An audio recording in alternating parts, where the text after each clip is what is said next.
جت حادثه الحافله دي واصابه 3 من لاعبي الجزائر، خلصت المساله.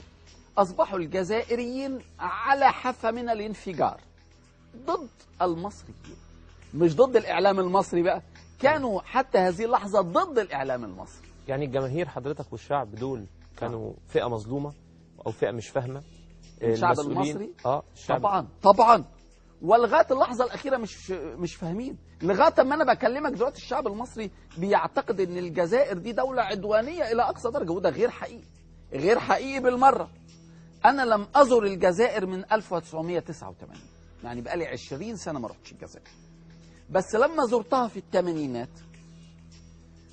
وجدت شعب بيعشق مصر. خد بالك انا بتكلم على الثمانينات، انا كنت بمشي في الشارع والناس ماشيه ورايا، ماشيين ورايا بمجرد يسمعوني انا بتكلم، حابين يسمعوني، يقول لك ايكوت البارل ايجيبسيان، اسمع ده بيتكلم مصري مش بيتكلم عربي. ايكوت اسمع، دقق السمع، البارل ايجيبسيان. تخيل شوف بيقولوا ايه. بقالي 20 سنه ما رحتش الجزائر، مش عارف ايه التغيرات اللي حصلت فيها، لكن انتهى الامر وحصلت الواقعه ودارت العالم، والعالم كله شاف الاعتداء على الحافله، والفيفا جاله بيان، والمراقبون المحايدون، واحد مصري، واحد سوداني، واحد سويسري، وواحد مغربي، سجلوا من الحادث. كل اسف. ليه حضرتك كان الشعب المصري حاسس ان روراوة تفوق على سمير زاهر وهاني أبو ريدة؟ لا، هو انا لا يمكن اوافق على هذا الكلام.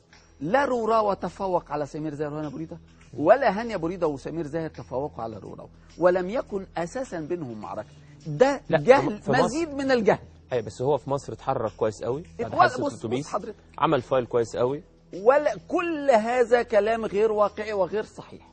اللي حصل ان بعد الاعتداء على سياره الاتوبيس الجزائري، روراوة كرئيس للاتحاد الجزائري ورئيس للبعثه وراجل موجود في مصر، قام بدوره، خد بالك قام بدوره، استدعى المراقبين وعمل محضر بالواقعه وترك المراقبين يقوموا بدورهم فقط. الجزائريون لما يفعلوا اكتر من كده. لا بس حضرتك بعت ملف للفيفا وقال ان عايز ان المراقب ولا بص حضرتك، الجزائر طلبت من الفيفا طلب واحد، تأجيل المباراة يوم، والطلب رفض.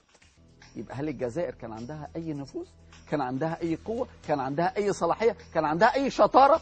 الطلب الوحيد اللي طلبوه الجزائر اترفض. لا، وطلب التعهد كتابي من لا، ده المراقبين بقى، ده المراقبين. والمراقب أعلن هذا، الدكتور كمال شداد أعلن، قال أنا طلبت إن المباراة تلغى إلا إذا المصريين قدموا تعهد مكتوب. بس